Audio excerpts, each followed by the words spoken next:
Make sure you like and subscribe. I got lots of saws to play with. Let's show you. How's it going, folks? Alrighty. So, today we're going to work on these little Homelite 410s. Well, not little. I guess they're fairly skookum size saws. They're 68cc Booger. So, we're going to try and work on these things and see if we can get at least one of them going before we transfer them over to a storage shed or whatever, or decide to use them. Because I got to reclaim my shed here. It's getting a little full of stuff. I mean, well, White Lightning sitting in here, obviously use that. I use the 1010. The rest of them all need some stuff. And, you know, there's going to be a little bit of backup of saw work. So we're going to get that done, and then eventually we're going to build some rails for the chainsaw mill, and then we'll try doing some milling. Anyways, today, it's Homelite 410. Let's dive into her. Okay, we've got some covers off here, and it is a crusty grime show. Like, there's cobwebbios and crustiness and a little bit of oxidization, a little bent there too. But oh well, I've seen worse. See what we can't do with one of these. He was saying that one of them actually ran if you bottle fed it, and he said it was a fuel line. So probably not this one. The fuel lines seem to be intact. Let's take a look at the carburetor here. This is all covered up. You know, it's a magnesium handle and chassis on it for the most part. But all these covers are plasticky. It's got a whole whack of them. Still a texture and saw. This is not after F-Co or Electrolux or whatever you had it. Got a hold of them. Covers on. Peek inside here. It's dirty on the outside of the car. Not too bad on the inside.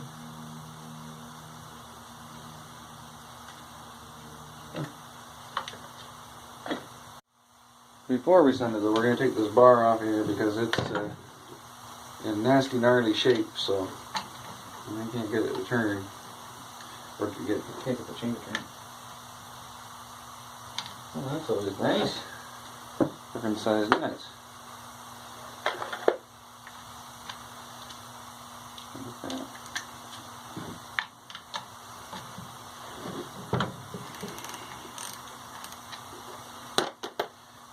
Alright. So I'm going to get this the heck off of here, and then we'll send it. I'll see you there. Okay, so this is what happens when these tanks sit empty for too long. This one's completely oxidized in there. It's going to be hard to show you here. You can kind of see it's all this growth in there. That's what happens to like aluminum and magnesium and white metals. They don't really rust per se, but they oxidize. So we have a miracle product out, folks. I'm here to tell you about it. So it's a multi-use product here. So multi-use to me means you can use it for friggin' everything. You can buy it in bulk for situations like this. So you can just fill the damn tank up with WD-40 and let her do her job. And then we can get back to her and then give her a go. Alright, let's do just that. You can see I got a tank filled right up with WD-40, so just going to leave that in there and let us do it, or let it do its thing for a while. That stuff, it's got a habit of getting under things and lifting it, eh? So when I let that sit and let it work and agitate, and then I dump the tank out into whatever I decide to dump it into, maybe I'll reuse it for restoring the chain there. As you can see, the chain's actually not so bad. So all I gotta do is put that in a shallow bucket, and I can dump the contents of what I put in the tank there, use it as my parts cleaner, bring this chain back another chains, because what I got in the go, it's got some bolts in it and it's getting pretty dry and yucky anyways. So works for me. Anyways, moving on. We'll see you on the other side. WD-40 out, and you know what? It still doesn't look great, but it's acceptable. Like, I mean, it looks a heck of a lot better. I don't know if I can get this to work out for you. Yeah, it's not too bad. There's no big giant chunks of stuff in there anymore, and there's a little bit of leftover. It looks like they've had a paint or an enamel inside the tank. A little bit of leftover that didn't peel off. But, you know, it looks good enough. Let's put some fuel in it.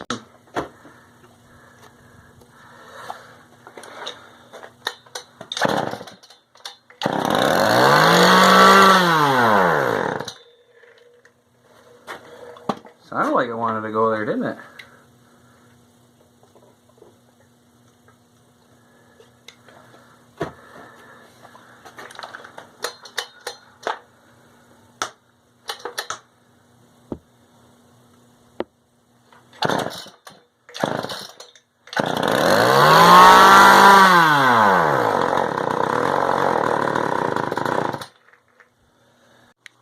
So, after careful investigation, I took this all apart. It's the same deal with this one.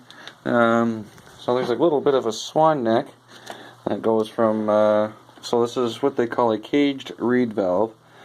There's a swan neck that goes from the carburetor to this, whatever they call this little pyramid filter, or whatever the heck that is. And they're both cracked, deteriorated. This one, so bad so that you can't even find it. It's all in chunks and pieces in there. So I'm in the market for a replacement part. Which any of you guys out there, you know, that know anything about these 410s and where to get a little gooseneck like that, let me know. So otherwise, I'm going to be kind of hunting on eBay. But yeah, I'm going to shelf these for now, and I'm going to hope that I can find something. That's the first time I'll ask you guys in the YouTube community if you don't mind giving me a hand and let me know, give me some information where I can find these parts. Anyways, sorry we can't get them farting for you today. Till next time, take her easy, be safe.